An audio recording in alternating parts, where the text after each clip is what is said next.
For me, the why was always I wanted to solve this problem, which could be distilled as it's just too hard to figure out where to go camping. Like, this is crazy. Like, come on. And again, I always knew that laddered up to like, if we made it easier for people to get outside, more people would go outside. If more people go outside, they'll fall in love with nature. We can turn the tide on climate change. Okay, so that's kind of the philosophical side. But I was always really focused on like, we just have to solve this very practical, tactical problem. And what happened was for the first year of starting the company, I was very naive and was convinced that if I could just put all the campgrounds on one map, the state parks, the national parks, the county parks, that would solve the problem. I thought it was a discovery problem. I didn't understand there was a supply imbalance. I just thought that this was too hard to use, and I'm just going to put everything on one map, and I'm going to let people leave reviews and upload photos, and that will solve the problem. And that was the first year we were building. And by the way, this is maybe a helpful little just side note. I built the website and launched in June 2013. I was convinced that as long as I hit that deadline, I was going to like take off for the summer. And I spent the whole summer with like one or two people using the website every day. So I just want to throw that out there. That's like that, just expectations are here, reality is different. Anyway, so that took a while, but then over the course of the winter and the next spring, people did start using the site. It did start to take off, partially through SEO, partially because my guerrilla marketing efforts where I went to every free meetup I could and just opened my laptop if people said they liked camping and made them give me their email, started to pile up. So people started to find the site, but we got the same feedback again and again, which was, look, your site's cool. It's a nice product. It's much easier to use than, at the time it was Reserve America. But everything's booked up. So like, it's not actually that helpful to me. And,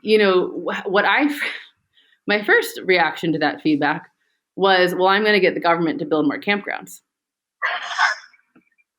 I spent a year or two doing that. That is like, so I was at the State Department before this. So I believe in the government. Happy Inauguration Day, everybody, by the way. So I just was like, they've got to be able to figure this out. Like up here, I'm in Marin. We have Mount Tam State Park. It's massive. It is less than an hour from a massive urban area.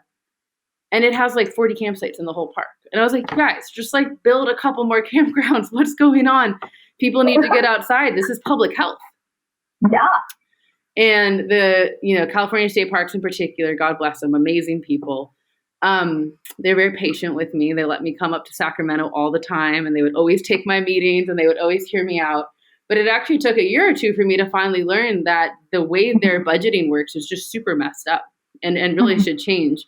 They don't keep the revenue from camping. It goes back to the state's general fund. They've got to beg for a new budget every year. Parks are often used as a political chip to signal, hey, austerity times, we need to cut back on spending. And so they're just constantly underfunded, chronically. And so the last thing they want to do is increase their liability by creating more facilities. And it took me like a year or two before someone finally sat me down and was like, let me explain to you the economics of public parks and why that's not going to happen. And I was pretty devastated when I finally understood that. We'd also been working in parallel to create new precedents around open data, which we were successful in doing at the federal and the state level. And I was just so invested in this that it was, it was a big setback and it was really hard. And it was only in that moment of like, I have no idea what we're going to do as a business model. I literally went to a restaurant with my boyfriend, now husband, and wrote down on a tablecloth, business models for Hipcamp. Mind you, we've raised $2 million and I have like 10 people working for me. And I'm like, I don't know what we're going to do. This public land thing isn't going to work out. And we actually wrote out all these different models. One was like gear and food delivery.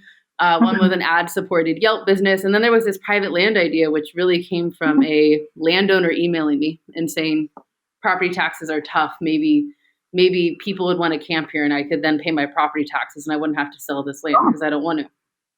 And what helped me make that decision, which ultimately was, the most important decision in the company's life,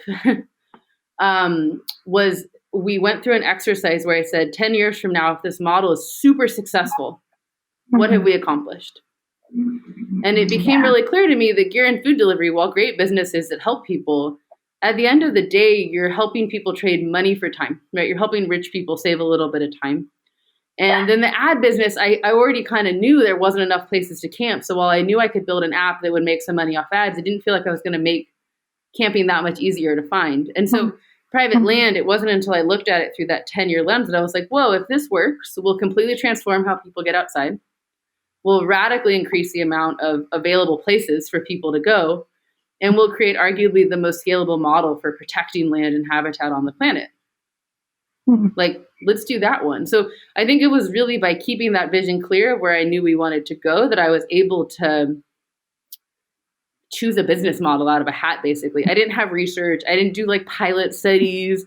There wasn't like a big, a smart, there probably should have been, but I didn't have like a smart MBA student helping map out, different strategies for me. I just, I went with my gut. And I think, I don't think I would have been able to make that choice if I hadn't been so clear on where I wanted all of this to go.